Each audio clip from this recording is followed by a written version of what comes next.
To kick us off, I thought maybe each of us could share a fun AI learning or something you've been impressed with, excited about recently. I think it's over here right now. I'm using AI just to have some translation. My English is horrible, so please excuse my English. I'm trying to do my best. I feel like some kind of Sofia Vergara, you know, the character from Modern Family. I promise you I'm more intelligent in Spanish, so I will try to do my best with my English. Sorry about it. Awesome. And yeah, I'm using AI right now. I also use it in home for instance, I spent half of my time in the city of Buenos Aires and half of my time in the countryside. So while I am in the city trying to understand how to use AI and technologies, the rest of my life is in the countryside trying to grow my own tomatoes. So my mind is some kind of mixed in that world between technology and back to basics. And sometimes those worlds get mixed because we use AI in order to understand what is going on with my rugula or my tomato as well. So that's a little of me. Very cool. Adam? Awesome. That's a good question. I think for me, something I've been really fascinated by is people vibe coding tools. I've seen this a lot on like Twitter and Threads where somebody hooked up Cloud to Blender and their API and used Cloud as the interface to create 3D scenes in Blender. And I was just thinking through, wow, if I'm a designer or I'm a developer on Blender, I would maybe not have thought to put vibe coding into the interface, but then somebody just hooked it up and changed how the entire experience worked. It was really fascinating. Very cool. Matt? Yeah, thanks. When I was thinking about that, I was looking at the Figma AI research report, and I thought there was an interesting quote from a futurist that said something along the lines of, people overestimate the impact of near-term new technologies, but underestimate the long-term effect. And I think as we're looking at like vibe coding and things like that in this discussion, it's very topical. Very cool. I think for me, it's been absolutely inspiring to see the fundamental rate of improvement on models themselves. I feel like I wake up every week to some breakthrough in capabilities from one of the many amazing model providers. So it's a fun time for sure. Cool. Well, to get into it, today we're really excited to talk about how these companies and individuals are helping enable their teams with AI. So love to dig right in. 3 big topics. How does AI influence what products we build to lead our markets? How we organize our teams for success, and how we empower our teams day to day. So to kick it off, we'd love to jump into this first one. As Matt alluded to, we recently surveyed many users of Figma and about AI trends and released an AI report.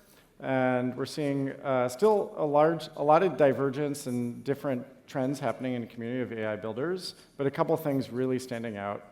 Companies and products that are integrating AI deeply as a core part of the workflow are 2 times as likely to see market share gains as when products tack on AI as an afterthought and try to shoehorn it in.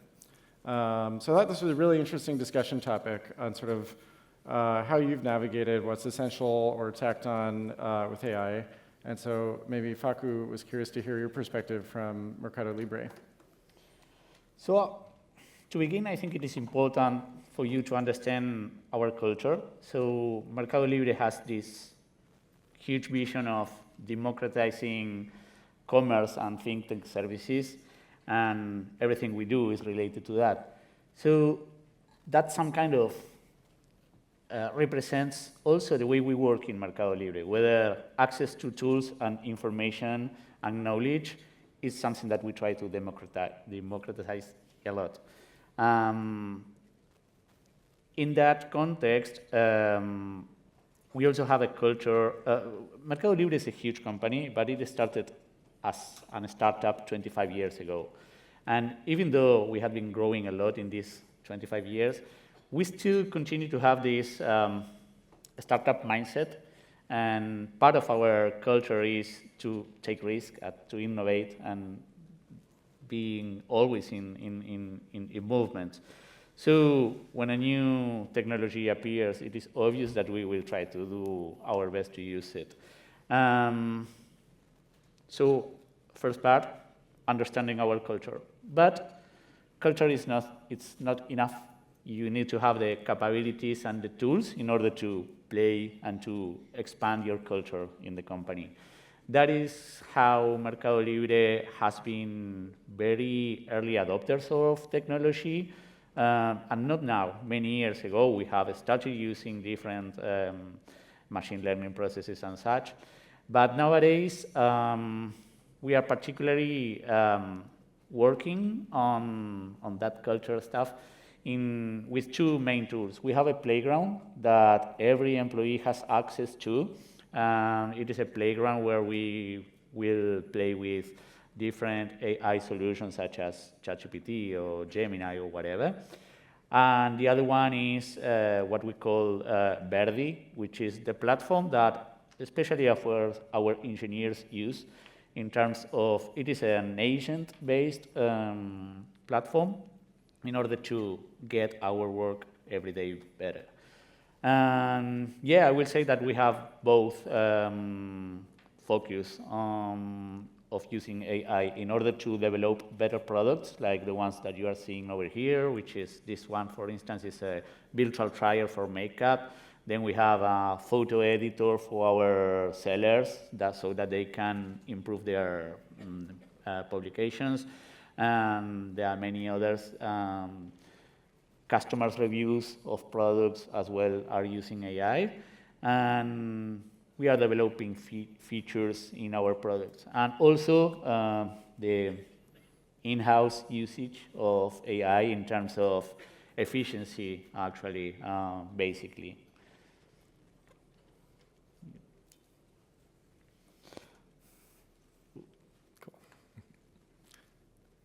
So this is a little example of a screenshot of our Verdi platform that I mentioned before. And nowadays we are covering 17% of our new code is being done by AI. So this is a quick example. Very cool. Yeah, it's amazing, how quickly AI is getting incorporated, not just to the products, as you're saying, but to the process and the tooling as well. Was curious, Adam, how you're navigating that at Meta. Yeah, I think it's interesting if you look at a product like Meta AI, kind of right behind us. I mean, that's such an essentially AI experience. And let's say you're a designer and you're given this charter to really make the ultimate AI product, where so much of the product experience is interacting with the model, right? And you kind of ask yourself this question, how do I even go about designing this? Traditionally, you would maybe mock up some static flows, maybe turn that into a low-fidelity prototype. You export it as a GIF. You send it to leadership. And leadership goes how do I even know this is a good user experience? Will the model be accurate? Will I get an engaging experience? So then you have to pull engineering into the loop, into the design process, and go please, please, please, please, give me 2 weeks of your time. I need to hook this up to a model to validate my design decisions. And that process feels you get really long iteration loops and really long iteration cycles. And when so many people are launching AI products, speed is so critically important, right? So internally for us, what we did is we have a homegrown high-fidelity prototyping tool called Origami. We quickly built AI integrations into that tool, so that way designers can use Llama models and our internal emerging models as well, and bring that experience into the design process so a designer could rapidly validate a design decision. Then when they go into a leadership review, they can just hand someone an Android phone or an iPhone and say here's the experience, go talk to it. Do we feel like we made the right decisions? And we found that not only increased the velocity of decisions, but also the quality of decisions as well. And I think bringing AI into your design process and into the design tools will be so critically important as we push forward these projects. Very cool. Yeah, this tees us up well for kind of how we organize teams in our process for success in this AI world. And so, we've seen, as I said, a few trends, both AI being used in more and more products, but also more and more training, more software purchases with AI, more build versus buy decisions from teams, more internal tooling, more R&D, and also organizational changes to make all of that work. And so I was curious if folks could share a bit more on kind of what you're seeing across your organizations for all these. So maybe Matt, curious for your perspective from Meta. Sure, yeah. I think, as Adam mentioned, we obviously are investing in R&D for our Meta AI products with the Ray-Ban glasses or with the Meta AI app. I think we're really focused on internal tools. So looking at internal design tools for AI, we think about it in 3 different ways. One is AI for design. So how can we improve the experience for designers and empower them with AI features? The second is design for AI, which is what Adam was just speaking to. How do we experience those AI products and build upon them? And then third is really third-party AI. So how can we use things like Figma AI and other third parties to kind of create our products, which leads to a build versus buy kind of conversation. So it's finding a balance between what can we make in-house. Most of what we do in-house is custom. All of our code is kind of on custom UI frameworks and things like that. And then what's coming in the industry and what's coming in the future, and how do we find that balance of investing while keeping up with the future change. And I think with training and adoption, AI is interesting because everything is changing. So it's not just how do you train on a new feature, but it's that impacts the process and the workflows. And so it's how do you evolve the training and the education and the tools together. So a lot of times we'll create a tool internally, get it out there and have our people using it, and then we'll discover that that's changing the process, and so that changes the tool, and we kind of have to iterate through that process. I think that's it. Cool. Anything, Adam, to add as well? Yeah, I think it's interesting to think through this as like 3 levels of maturity and progress. So I think level 1, which is a lot of the industry conversation we've had for the last 6 months or so, is how do you actually do your design job? So it's like acceleration of the stuff that you've already done, maybe like a little bit of disruption, but that's really level 1. Level 2 is what's actually the nature of a design job.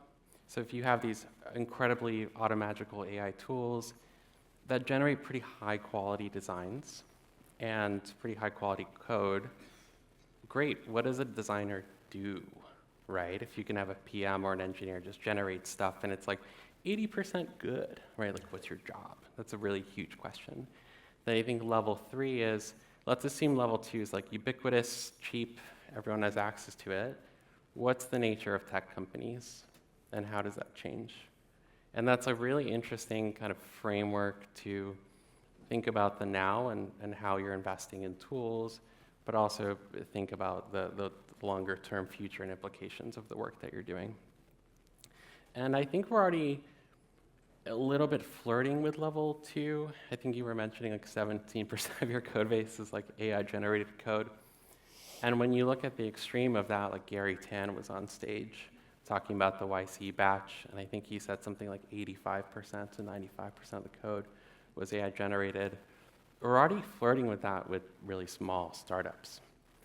And once a small company finds a high competitive advantage like that, that'll spread like wildfire. Now, I think thinking about these levels, maybe using them as anchoring points, there's still a lot of exciting design empowerment. So I think with L1, we have this opportunity to shorten an iteration cycle of what's in your head and then what you see on the screen. And making that as short as possible allows you to not only think better and do better design, but end up doing your work in a way that feels like less friction. I think another part of design empowerment is, this will show my age a little bit, but I cut my teeth learning Macromedia Flash and ActionScript, and I was really expected to write hooray, pre-Adobe days. But you were really expected kind of as a designer to own your front end, write your own CSS, write your JavaScript, really even learn version control and ship into it. Then this kind of mobile arc happened, and a lot of designers were like, I kind of don't want to worry about memory management and Objective-C, having an Apple dev certificate. And I think with this kind of level 1 empowerment, much like Figma Make, is bringing the designer back into owning the front end. And I think we'll have ability to really take our discipline and reclaim that front interface, which is super, super exciting. Then I think for level 2, which is this future where tools are incredible and generate these great end-to-end solutions, like how do you feel empowered in that product development lifecycle and in that process? And I think 2 things will come out. One is designers who've got really strong product acumen and business acumen, but they got a great grasp of user needs, great grasp of business needs, and they can user-centric guide the product in a way. So I don't think that will be lost. I think the colloquial way to say that is outsource your production, but don't outsource your thinking. I think the second way design will kind of lean in is LLMs are just terrible at vibes, and I think they're great at repeating like what it's learned in the past, but maybe not that great about predicting the future. So where does culture go? Where does fashion go? Where do humans go? And that will always require human touch, and I think design tends to be at the forefront of those conversations. Then L3, I have no idea. Makes sense. Facu, you talked about investments in AI being very bottoms up at Mercado Libre, even while there's very clear top-down strategic direction. Tell us more about kind of what those dynamics are like. So it is important to know in that context that I mentioned before that the company has been growing so much, business has been growing so much that our teams needed to grow at the same point. But now, for instance, just talking about the engineers, we are like 18,000 engineers in Mercado Libre now. In the UX team, we are 1,500. So you will wonder, how much can we grow? So how big can we be, our team? And the business is going to continue growing, that will never stop, let's hope. So in that point, you will say, okay, so we better use technology in order to be there with the business and responding to the needs of the business.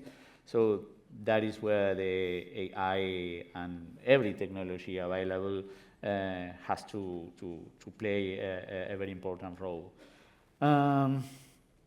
So company is telling us, here you have it, you better use it. And in that point, we are some kind of in a little chaos right now. Everybody is trying to do their own exploration, not only for tools that are available in the market, but also developing our own solutions. So this is a mindset that we have, and we are trying to, in these very early stages, I think that maybe we are not that efficient enough, because maybe there are 2 teams working on the same research in terms of how to use AI or developing a tool which will become very similar to the other. But I think that for now, that's okay. We feel comfortable about that. As long as you use it, I think that for these very early stages, we feel comfortable about that. And then we have the playground. This is an example of my own, of how I am using it in very, very simple ways. We have OpenAI, we have ChatGPT, we have Gemini and everything. It is a corporate tool that we can use. And I'm using it here with you guys in my ops role. For instance, having it as a legal assistant, so in order to understand terms of conditions of the new tools that Figma is offering me, and that I need to accept. And I use it every day. I also use it for research. Our research teams are doing their own exploration too. So, and the thing that for me is super interesting is that you have the top level using it, hands-on. Our CTOs, our C-level is using it. They are prompting, they are coding through AI, and that's inspiring. You have the last analyst also trying to use it and trying to make their own exploration. And one more thing that I think it is important, that they are helping us in order to get the best. For instance, if I have my research team trying to understand how to make a better understanding of the comments of a survey, and they will try different tools, we have the freedom to do so. But once we have this little trial advanced, we will contact our OSPO team, which is our open source team, and they will help us in order to understand, okay, it is mature, okay, let's study it together. Is it safe? Is it? So the exploration always happens in an environment of security, you know? It is not that we can do whatever we want, but there is a team helping us, there is a team available in order to understand technical issues of a tool. Then you can always present a business case in order to have developers helping you to develop your own solution. So it is a very funny moment to be in Mercado Libre. Then there are some other guidelines that help us to understand whether and how to try and to prove and to develop tools. One of the things that we are all talking about is reliability. You know, like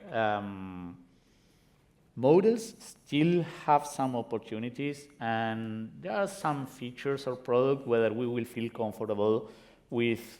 Let's suppose the feature that I mentioned before, that it is an AI analyzing lots and lots and lots of reviews and synthesizing them and offering you a synthesis of those. So if that model has, I don't know, like a 97% accuracy, we can feel comfortable about that because it is just a review of a product. But if it is a financial solution using an AI feature, you will need to be 100% sure and accurate. So that reliability aspect is also guiding us in order to understand whether should be using or trying this kind of technology or not. There are some wonderful examples that are going on. I would remember in my user research team has been using deep research in order to get the best. So there is a funny, well, funny for me at least, example of how we are using it in the user research team. We have this study. Mercado Libre is a huge ecosystem. We have the fintech services, we have the commerce, and we have also logistic solutions. So we have for instance, we have our own fulfillment centers.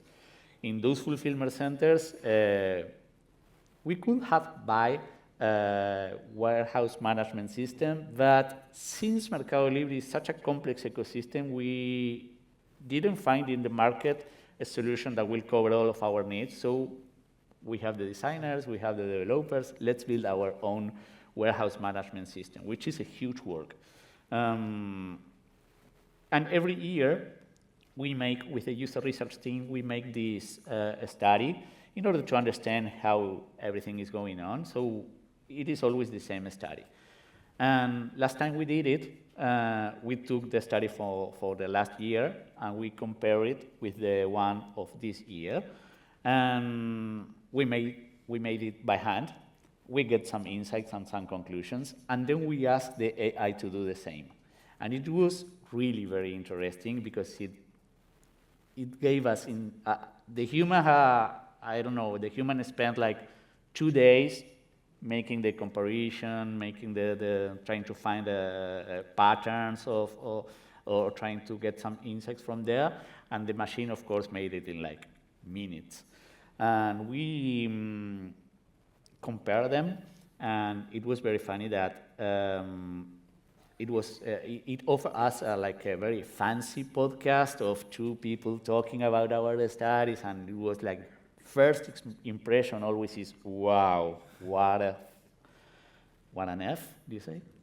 So, and when we compare it, it was really interesting. 70% of the insights that the AI gave us was really very accurate. And some of the points were also better findings or more interesting findings than the one we had.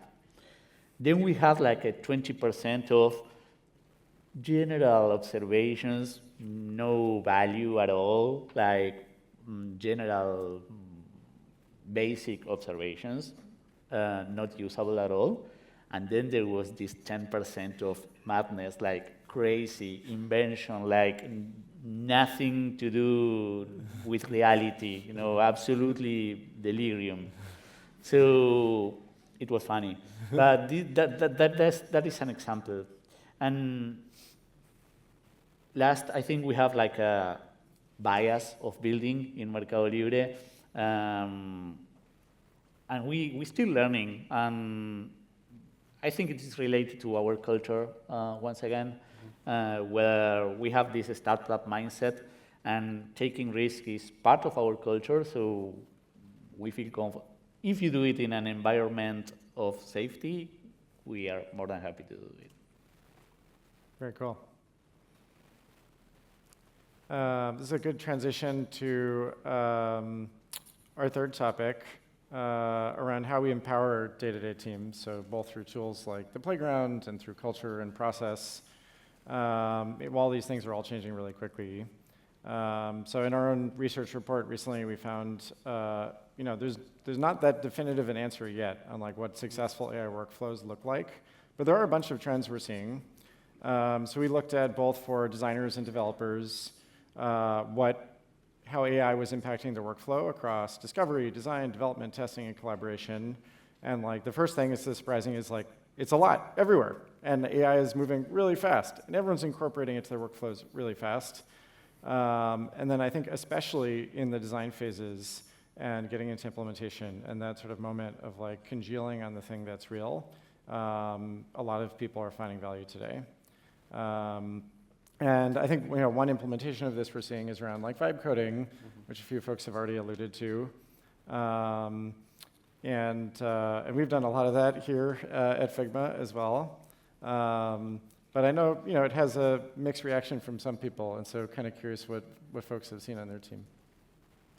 Yeah, I was just going to acknowledge, I think it's really exciting. Vibe coding has amazing potential, but I think Adam alluded to it a little bit, where there is anxiety over what that means for the future and what that means for the nature of work and how we design.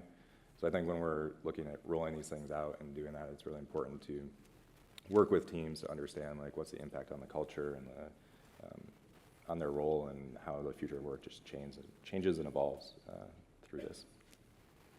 Yeah, it makes sense. We've definitely experienced that here at Figma as well, where it used to be to start with wireframes or mock-ups, and a lot of things still do, of course, as expressing design intent, starting from low fidelity.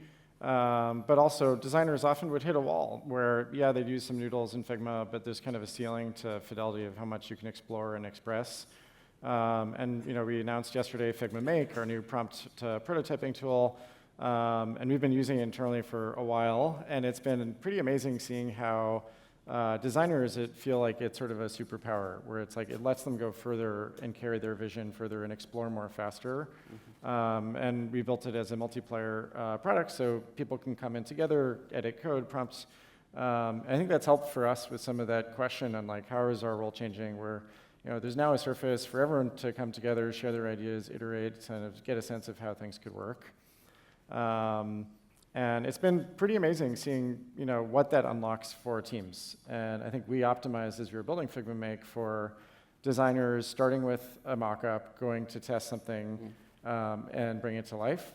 And we've been surprised how many internal tools people have made with it, where they didn't have the know-how before and they just wanted something for themselves. Or honestly, just fun things like games or interactive animations that add a little more shine that they didn't have the know-how to build, things like shaders. And so it has been really interesting culturally, where there's so much creativity and ideas that are locked up. And as AI is making it much easier to express those when you have skills gap and sort of deep technical skills, like people are just so hungry for it. And so it's been really inspiring. And I think at Figma, there's a lot of questions like, how do you create more of an AI-first culture at your company? And like, has it top down, is it bottoms up? I think for us, what's been most successful is just getting people to use it together. And so for Figma Make, we had a really active dog fooding process in the run-up to launch. I think we had about 20 in-person dog fooding sessions in every time zone on Zoom with members of the team and anyone from the company who wanted to come, where people would work on things together, find bugs, get feedback. And I think it really helped people who were intimidated but curious realize, like, oh, I actually can do this too. And they can come in and help me. And like, oh, this gives me a bunch of ideas on how I could use this that I otherwise couldn't. And so that process was, phenomenal from our cultural perspective, both for helping develop our internal tools and the product to make, but also in helping people understand what's now possible in a very tangible way. And I think what makes me most excited about this trend is there's so many great ideas that just can't afford to be explored today. And so everyone's running simulations in their heads on like what a product's going to feel like, and it's now possible to run more simulations in code and get a sense of how those feel with users and validate it. It's a little bit like Doctor Strange in the Marvel superhero, where he's imagining all the future branching paths and trying to figure out like which way to optimize. And I think we have a chance to all be Doctor Strange now by actually quickly getting a bunch of these riffs and seeing what works, which is really exciting, I think, for the industry. And I think as a product person myself, who's very passionate about design and engineering, but not nearly as good as my counterparts, it's been also very interesting to see just how the roles are starting to blur as well. And extremely excited engineers with good product sense can show what something could feel like to a designer much faster, and PMs who are waiting for their designer and don't want to feel blocked can get a gesture of the idea and get that as a starting point to talk through. And I think we're moving towards a world where really it's the craft, it's the taste, it's the empathy for the user, it's the seeing a path through the solutions of what's actually going to help is the thing that matters. And a lot of people have capability for that and context on that, where they can't contribute as much today, which I'm excited about.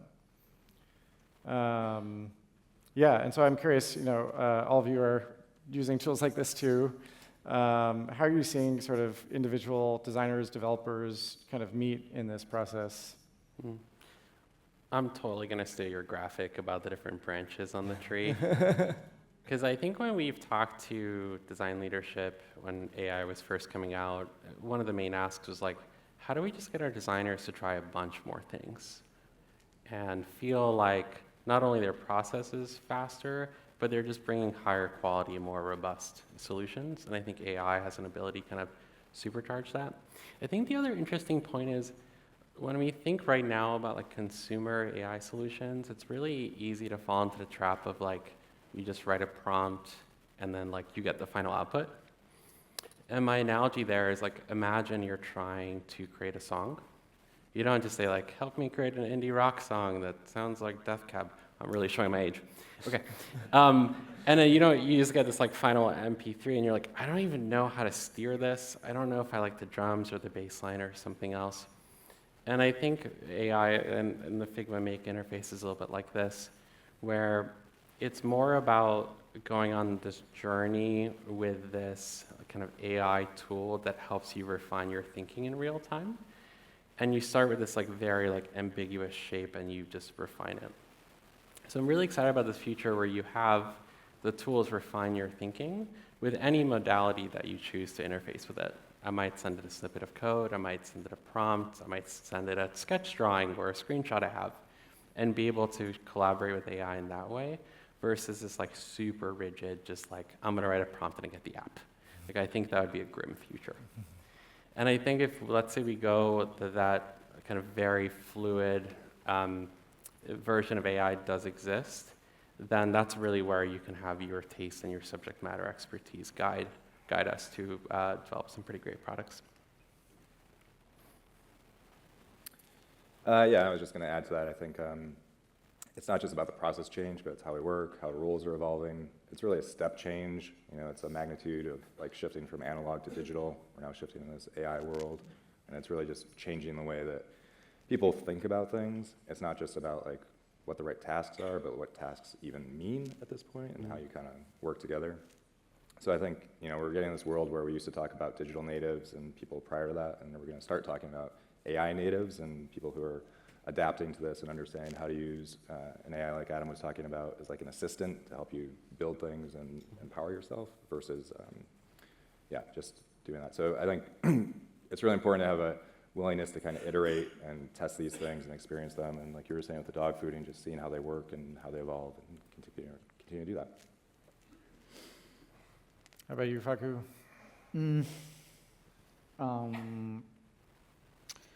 In Mercado Libre, we are starting to, well, everything is so new, it's still very new for us. So we are trying to adjust our mental models as well. So the first option and the first impression was we will need to use AI as a copilot of the human. But actually, right now, we are more into the opposite. We are starting to begin that maybe humans should be the copilot of the AI. There was a very interesting concept in one of the talks yesterday over here, the concept about pushing and pulling. I found it really very interesting, and I think that we are like in this middle of the revolution, whether, as you mentioned before as well, we will need to understand what are the new mental models. So this from AI as a copilot to human as a copilot of the AI is one of the ideas, but we certainly don't know where is it going to go. That is why chaos is it's a good point of start right now. We can embrace chaos in these early stages, and that's it. Yeah. Very cool. Well, hopefully this has sparked some questions or idea for you all. We do have a bit of time for questions now. So there are, I think, 2 mics up at the front. If folks want to come up and ask anything of our guests, please don't be shy.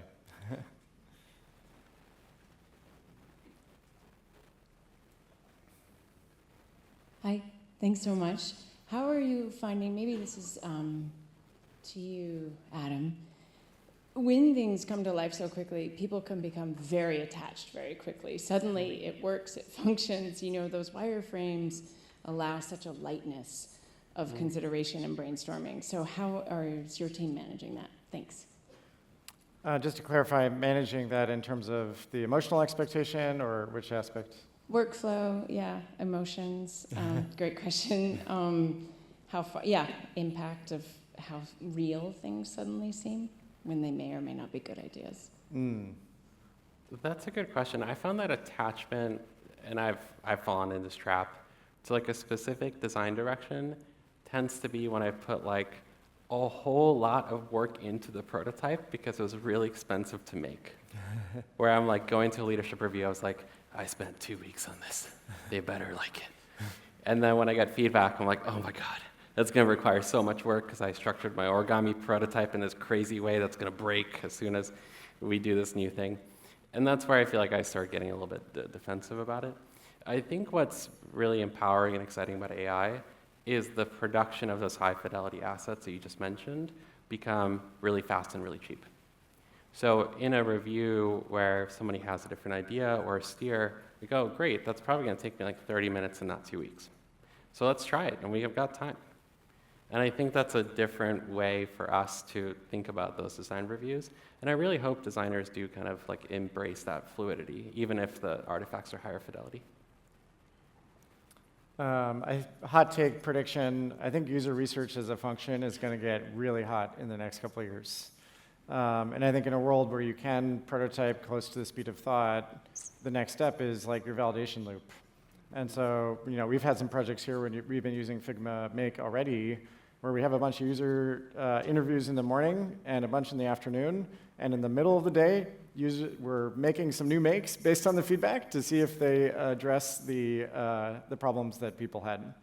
And so I think we're going to get to a really exciting point where, yeah, if you're able to build something quickly, like you'll be able to learn much faster as well if it works or not, and that'll put more pressure on it.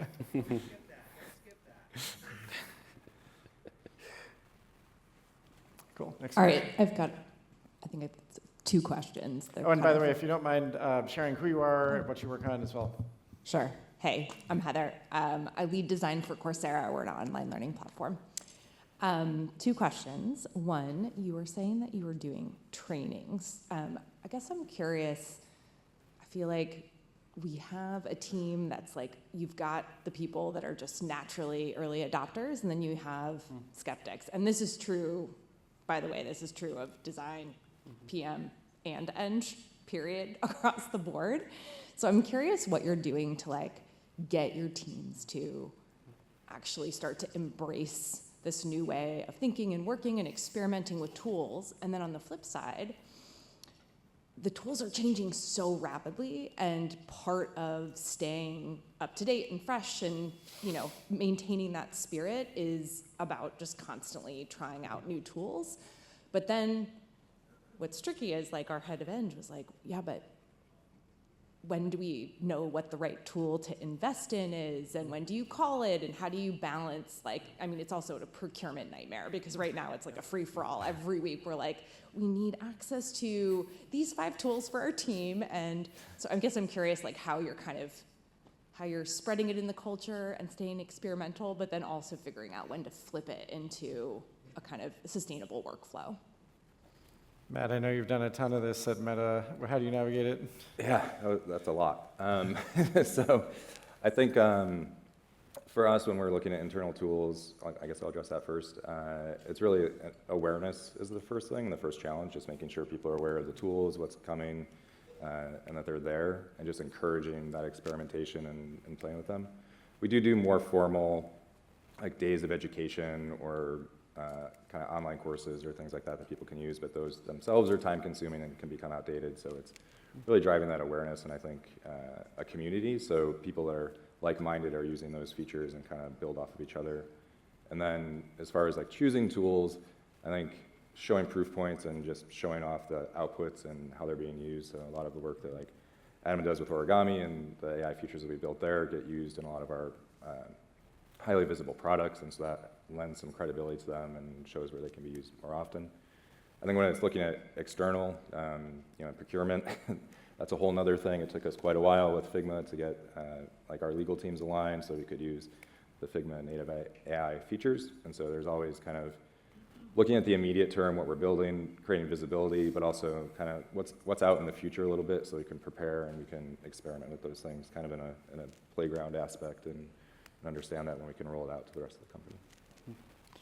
There are 2 ideas that come to my mind in terms of this. One of these is the example, our top management using it. It's very inspiring for us, so that is a huge tool. The other one is the strong top-down message of you have to use it. So that is also working. Inspiration and top-down messages, and also it is not something like it is a nice to have. It is becoming a must. So you better adapt because it is not like a choice. We will need, if we want to continue responding to the business, we will need to use them. So the earliest, the better. Yeah, maybe one other thing to add from the Figma side, we've tried to create a fast path in procurement for experimentation, which is a totally different process from the mainline one. And so there's different rules around what data you're allowed to put in the experimental products. Like you can't put anything with corporate sensitive information as an example, but you can turn that around within days instead of weeks or months. And I think we found that really helpful when there are so many new vendors with new approaches to just get a handle on like, oh, actually the quality is really poor. And it's like, this is just not gonna work for us. Or like, oh, this one seems promising, but it's not baked. We need a bunch more features. Then we should do the full vendor eval and all that. Hi, Lucas here from RGA Design Agency. There is something happening at our organization that Facundo mentioned. It happens in Mercado Libre as well, which is there might be 2 teams working on a project that will end up basically the same thing. And Facundo said, we are okay with this. So I wonder, what's the win on that? Why would you leave that be instead of going in and saying, no, this is already going on, let's focus on a different thing? I will talk for my own experience. when we tried to map what every team is doing, it was just the process of mapping. It was already a huge job. So we rather, there is a balance, of course. We don't want everyone doing the same at the same time, but for a moment, it comes to my mind when the mobile revolution appears. I was already working in Mercado Libre, and for me, it was super crazy that our CTO used to say on those days, it doesn't matter if two teams are working in the same, you do it. So I feel that it is happening the same right now, and since everything is going so fast, and technology is changing every day, it is impossible to organize a way of exploration. Yeah, we have some guidelines. Yes, we have some tips and tricks in order to play in safe environments, but that's it. And I think that this organic way of facing the revolution is a very clever one. And yeah, if it makes sense, it will shine. So once it shines, it will be available, or it will have visibility for the rest of the company, and there we will build on that. So, you have been doing that, I also, let's put it together and let's work on that. That's my feeling. Does it make any sense what I am saying? I promise in Spanish will be so much better. You're doing great, don't worry. Next question. I'll go. Sure. Thank you. I'm Mark Anderson. I'm a design director at Moody's. And I was up till midnight last night prototyping for a client presentation today. So I'm looking forward to using these tools more and more to help that happen faster. But the reason I was doing it is because people were just having all these ideas. Oh, wait, let's try to sneak this last thing in before tomorrow. And I'm like, stop, because we're going to break this prototype and it's going to mess up tomorrow. So sorry for the outbursts earlier, but I just, I keep hearing how much faster we're going to be able to launch by having all these tools. And I really want to call out for using some of this saved time for more feedback so our tools are crafted better and the results are so much better. So I hope we don't lose sight of that, and I wonder if that feedback loop, how can AI help with that as well? We use Great Question, and there's other tools like that. So anything along those lines of how to make sure you're building the right thing and building it right? Instead of just like more and more ideas. Yeah, I think maybe one perspective from Figma, then please jump in. There's no replacing like product taste and good process and like great design. And I do think there's going to be an exponential growth in software, and the vast majority of that will be bad or mediocre software, by which I mean it won't address user needs. It's like solving problems that don't exist. It's confusing for the target users and how to use it. It takes too long and hard to figure out and navigate. And so I actually think in the age of AI, like craft, empathy, understanding, design, taste, all these things are going to be even more important to make your products stand out. And I think there are techniques and methodologies to try to automate some of that learning and like summarize all the user interviews and like get that feedback. I think personally, I felt like for me that stuff is not a replacement yet, and it is still like so valuable and important to hear the verbatims and see how people use things, and like we're all large learning models, and like we need our own training data, and sometimes things get lost in abstraction, but there are definitely cases where that kind of summarization can be helpful as well. For me, it's. I'm thinking about, while you were talking, I was thinking about digital photography in terms of, in comparison with film photography. And the result is a very beautiful piece of art in both ways. film or digital.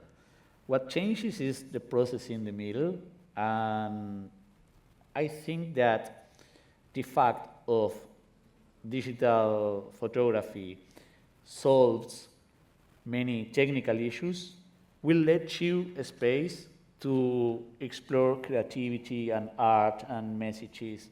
And we should try to find the same over here. Like, since I am not worried about how many film I am spending, my creative process will change, and I will click and click and click. Well, click, I am an old man. Click and click and click and click until I find the message or the sensitivity that I wanted to transmit in my photo.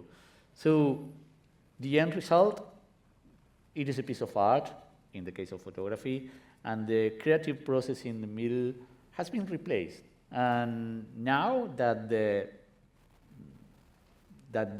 technical issues are solved with the technology, I can concentrate more in the more sensitive part. I want to touch on some of the intent of that question. So I think there's like two vectors there for design. There's velocity and quality. It's like how quickly can you make that prototype you were up till midnight making? And then what's the quality that's needed for the product experience? And sometimes when you're trying to ship fast, you have this like quality ceiling that's set for you based on how great the tools are, right? You were up till midnight, maybe it's due tomorrow, and you think the quality bar should be higher. So you're like, oh shoot, oh my gosh, I'm nervous, right? And I think with AI, if we can move a lot faster, you can raise your own internal quality, where you go, I have this 2 weeks to make this client presentation, I can now move 5 times faster, and I think the quality bar can be a lot higher, right? I might do a higher quality work within a 1 week window. And I think that's design empowerment. You can choose how to reinvest your time with these new tools, and I think that's super exciting. So we've got 3 minutes left. Maybe one last quick question from this side. So hello there, my name is Fernando. I work at Milk, and basically we help startups in Europe move from ideation to release. I wrote it down. So, oh wow. So now that AI tools are opening these new horizons for us, I feel like it's pretty common for us as a species to focus on the benefits. But I would love to hear some of your thoughts about drawbacks or unintended consequences that you're starting to face with the introduction of all of these tools in your teams, and if you have any examples and how you have managed them. So I have a designer whose name's Brett Victor, who I steal most of my things from, and he's been doing a lot of like cutting-edge user experience research for a long time, and the bottom of his website says, "Don't talk to me about AI." So I clicked on it. I'm like, why not? What's going on? And his whole philosophy is, if you want to teach people how computers work and you want people to create computer programs, you want to make the process really visible. You want to make it really clear what the system's doing, what it's thinking. Now that's the polar opposite of AI. Most people, like myself included, don't really know how it works. And I think there's like a balance there, right? Where you want to strike, you don't want to outsource your understanding, but you want to move faster and have higher quality. And I think that's actually a product design decision for tool makers like ourselves to be like, how do we supercharge your workflow, but also make it hyper visible what it's doing and what it's thinking, so you gain more understanding about the craft and you gain more understanding about the process. So there's a risk that if we don't get that balance right, there could be a tiny bit of regression in craft skill, but I'm pretty hopeful that that's up to us to balance that, and I'm very mindful of it. Cool. So we've got, we're out of time, but please feel free to come say hi to us throughout the conference. Excited to chat more. Wanted to have maybe last 1-2 sentences from each folks on biggest takeaways, lessons learned, advice, lightning style. And then, also wanted to remind folks, check out the closing session, some very fun discussion on AI as well. So, Facu. Since I started advertising, I'm going to use the slogan of my company, which in Spanish is "Lo mejor está por venir." In English, it is "Best is yet to come." So let's think about that and let's embrace this revolution. Chaos at the beginning, it's okay. Yeah, I'll leave it with that. this is the first time in a super long time that designers get an ability to make your own tools and decide what tools should be, and we should take that opportunity. Yeah, and I think just adding to all that, having empathy for the users and how they're taking this on, and the willingness to kind of iterate and learn as part of that process, because I think it's getting everyone to work together in ways that we're still not sure how that's going to go. Yeah, just to echo that, we were talking about our experiences here, but this landscape's moving so quickly, and what has worked for us may not work for you, and so just start making, and you're going to learn. You're going to learn what process and tools work for you all. Thank you. Thank you.